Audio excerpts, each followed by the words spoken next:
it's not about being perfect. It's about being consistent and giving your body what it needs so that, you can make better choices most of the time.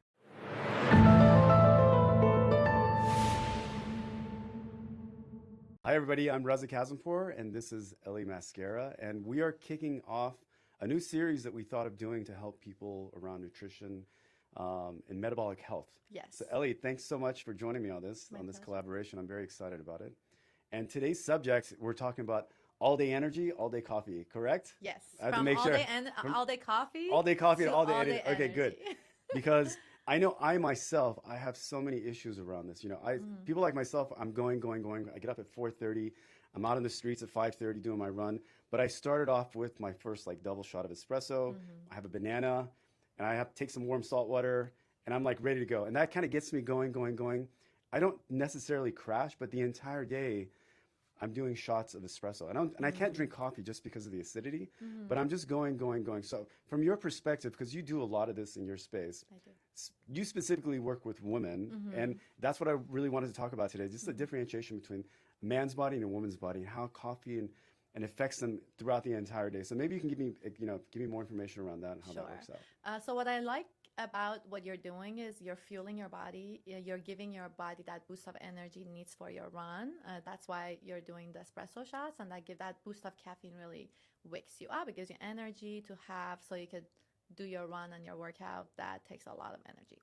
I like what you're doing with that. But in general, when you have coffee black, it could be espresso, it could be black coffee, it could be any way Right. That you like it. What that does is the acidity in the coffee, it causes a very sharp spike in your cortisol, in your blood sugar. And so that's why you experience the crash, which is then that's why you're reaching out for more and more espresso shots throughout the day. Because once you kind of come towards the bottom part of the curve, your body says, I need more energy. And so it's looking for the next spike. And so it's kind of telling you need your next cup of coffee. Right. Now, specifically for women, we're even more sensitive to spikes and cortisol. And so when you have coffee by itself, in the morning, a lot of people wake up, they don't hydrate. You're hydrating, which is great, and you're adding some minerals in your body, which is great. But a lot of people, the first thing they take in the morning, and men and women, is black coffee. Right. And they think, it's, doesn't have any calories, it's waking me up, it's getting me ready for the day. And while that is true, what that does specifically for women, especially, is it's causing even a more severe spike in your blood sugar. And because we have various hormones that we need to balance, and depending on the time of the month for us, that can kind of signal your body that it's not safe. And a lot of times, women, especially professional women who are busy, they're drinking coffee all day because, they need that boost of energy. But once they're done with their work, they have these severe cravings. They get late night snack cravings. They crave sugar. They crave snacks that are not so great to have late at night, like chips and popcorn and things of that sort. And they feel like, I don't have the willpower to control myself. But in essence, it's not your willpower. It's just that you're not eating enough throughout the day, and you're just on this coffee roller coaster ride. And then once your body relaxes, it gives you the signal to eat. And because it hasn't gotten enough calories throughout the day, it tells your body to eat as much as it can. And so you want to eat more. Maybe you have less healthier choices that you want to choose, like fast foods, chocolate, ice cream, chips, all that stuff, which is okay to have in moderation. And I love all those things. Yeah, I do too. Yeah. Don't get me wrong. I have them as treats. I call them treats because they're occasional. And I enjoy them when I have them. It's not about being perfect. It's about being consistent and giving your body what it needs so that, you can make better choices most of the time. And then if you want to have the occasional fast food, the occasional, ice cream or chocolate or whatever your guilty pleasure is, it's not really a bad thing. It's just, when it's in moderation, your body can handle it. So let me ask you this, because unless you're really in this space and you do this on a daily basis, you're not going to know. So for the average Joe that just wants to learn more about themselves. Because, you know, what I do at Sixth Ring is very data driven. Like I take tests. So everything pushes out to you. It tells you exactly what your efficiencies and deficiencies are. You're working with people on a day-to-day basis. Yes. So you hear and you see and you look at their daily routine of what they're doing. But for the average person that doesn't know, what's the signal they should be looking for to know, like, I am going up and down on this roller coaster? What's really pushing me to go grab that extra coffee or that sugar, candy, chips, ice cream? Because, listen, I'm not going to lie, I do it myself because throughout the day I'm so busy, I just want to feel something. I want something to fill that hole in my stomach. So I'll pick something up unknowingly, whether it's healthy or not. I'm picking something up just to kind of cut that craving and take away the hunger. So what would you recommend to know, like, you shouldn't do that, right? When you get to that step, like what should the people be thinking of what to do and what not to do? So I just want you to know, and everyone else, that it's very normal when you're just surviving is to grab for the lowest hanging fruit, whatever that's in front of you. That's human instinct because we're meant to survive first. And coffee is always the easiest thing, right? It is, yeah, because it's usually there's a big pot of it. If you work at an office, there's a huge pot of it. You can make instant coffee really quickly. You could go to a coffee shop and buy espresso. Whatever coffee you like, it's very easily accessible, and it gives you this boost of energy, which then allows you to focus more on your busy day. You know, as a working professional, if you have your own business or if you work for a company, it's just one less thing to think about, and it just gives you energy to, you know, kind of carry you the next 2-3 hours. So it's very normal to have that urge, but that urge itself tells you that you're on a caffeine roller coaster. Right. And so if you are having your morning coffee and then you have more craving for coffee throughout the day, that's your number one signal that you're not eating enough throughout the day, and that you need to make some changes. The first thing that I recommend my clients that helps the most is to have at least 30 to 40 grams of protein first thing in the morning. Okay, especially as women, there's this trend of intermittent fasting, and I'm a big fan of it myself in moderation. But specifically for women, we need to fast based on our cycle, and you know, I can talk more about that. But most of the month, we're not supposed to be fasting more than like 12 to 14 hours. But a lot of women, they want to lose weight, and so they're like, okay, I just don't eat anything until noon or 1, and then they start their eating window. And they drink tons of coffee in the morning to get them through, because coffee does curb your appetite. Exactly. But what that's doing is that's raising your cortisol in your body. That's putting you on a caffeine roller coaster. Even if you don't add any sugar to it, it's not about the sugar makes things worse. But even if you have black coffee, the acidity is really high, and it just really spikes your cortisol. So what I recommend is for busy professionals, especially. I'm one of them myself, so I've been there, and I'm still there. Yeah. So what I do when I have a busy day, which is most of the week, I wake up, I drink at least 20 to 30 ounces of water. That might be too much for some people. You can work yourself up to that point. I hydrate my body with water and electrolytes. And so after that, that's when I drink my coffee. But the caveat is I make protein coffee. And it's really easy to do. Whatever coffee you make, you just add your milk of your choice. I do nut milks. And a scoop of your protein powder. I love French vanilla because it makes it taste like French vanilla coffee, like a latte. And I add 25 grams of protein in my morning coffee. And just like that, I've added some high quality fat and 25 grams of protein, and that's the first thing I consume. It's gentle because it's liquid, and your body doesn't need to work so hard to digest it. So maybe that's great. Not to cut you off, maybe I think you hit on something that I think is really important for people to know, because again, I'm thinking about the average person that just goes out. You go to Starbucks, you go to any coffee shop, you grab a coffee. Yeah. Carrying around protein powder is super easy. Yes. So you can literally put that in a baggie, and if you are getting whatever coffee, you can dump that in there, shake it, and boom, you're good to go. Beautiful. You have your set. Exactly. Right? And for people who are looking for extra convenience, because I know as busy professionals, we're really busy, there's one brand of pre-made protein shakes that it's only one brand that I would recommend. So please don't go and get your average protein, pre-made protein shake.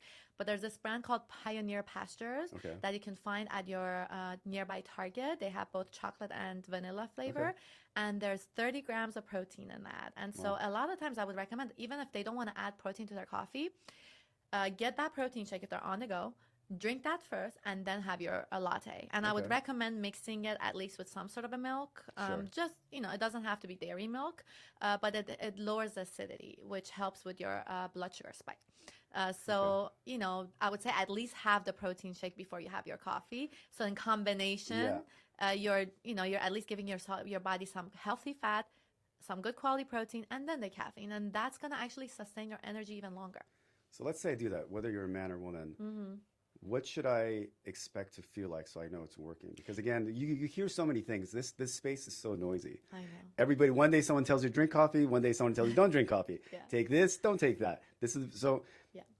Whether you do it or not, it's up to you. But what should you be feeling to make you know that something is working? You're feeling better. Yes, I love that you brought that up. That's a great question. So I would say you would have less cravings for coffee. And if you do eat enough throughout the day, so like let's say you have your breakfast and then you have a lunch that's full of protein with some good fiber and good carbohydrates, and then you'll have like a nice dinner, you will notice that you get hungry less often. You have less desire for coffee.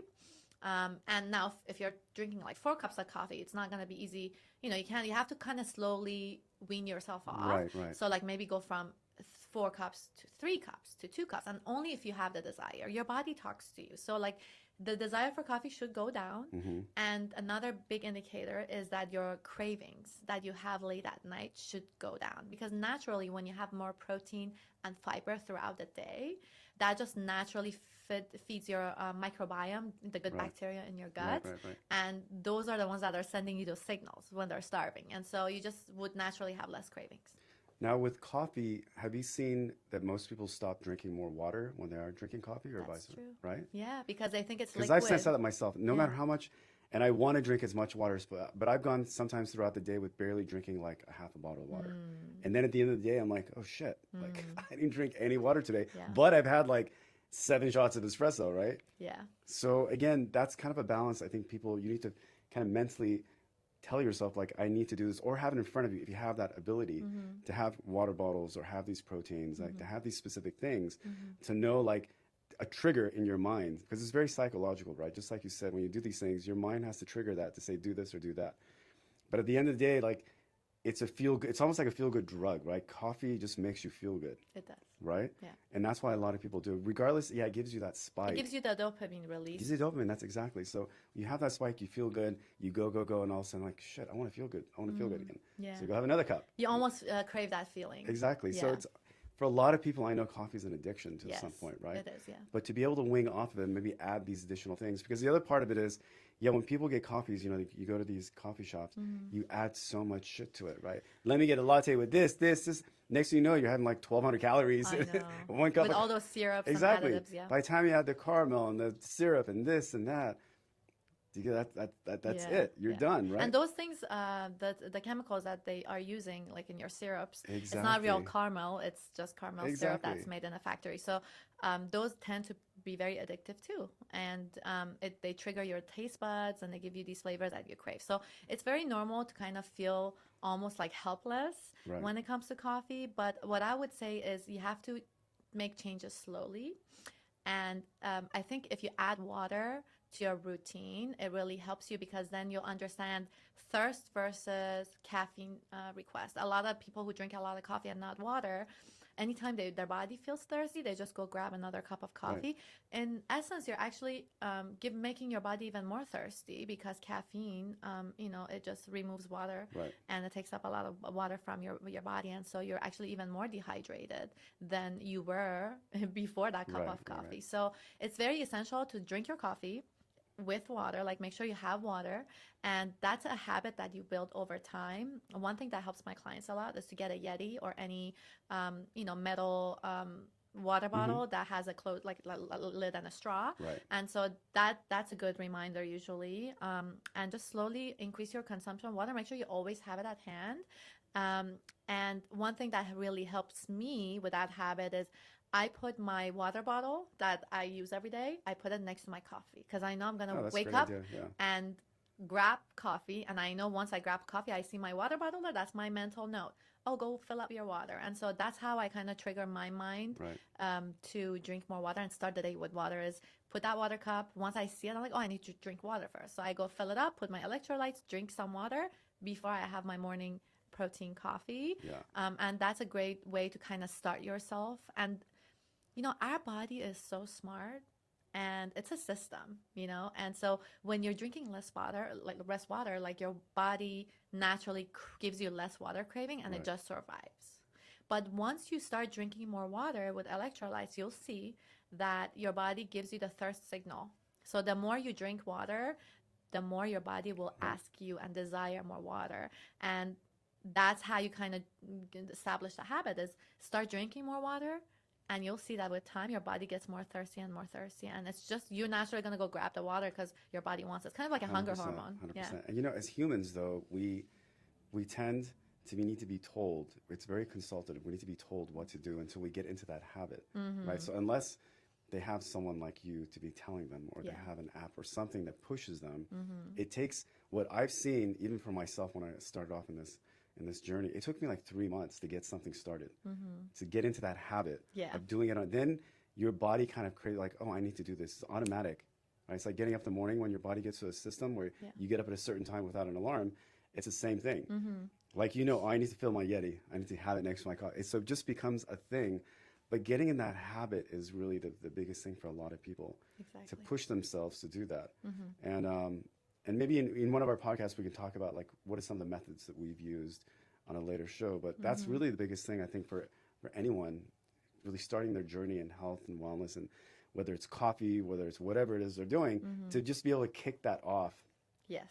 to have someone like pushing them and Yeah. to do it, then they get into that habit of doing it. So is there anything else you'd like to add? I would say just one last thing is I want everyone to know that making habits is making habit changes is very difficult. Change is difficult, right? And nowadays we have all these books and ChatGPT and everyone that can tell us what to Everybody's do. an expert. You know what to do. Yeah. You can figure out what to do. It's having an accountability partner, somebody to help you navigate the ups and downs of the change, the habit change you talked Yes. about. That is where a lot of people see a lot of success when it comes to working with a professional health coach, and that's what I love to do, is help just my clients navigate the ups and downs and help them realize you don't have to be perfect. Change takes time and effort, and you'll get there in time, and not to be so hard on themselves. Awesome. Elli, thank you so much. This was very educational, even for myself. And I hope everyone else enjoyed this. And this will be the conclusion of our first episode for Metabolic Health. All day coffee, all day energy. Thank you guys. Thanks, Elli. Thank you. All right.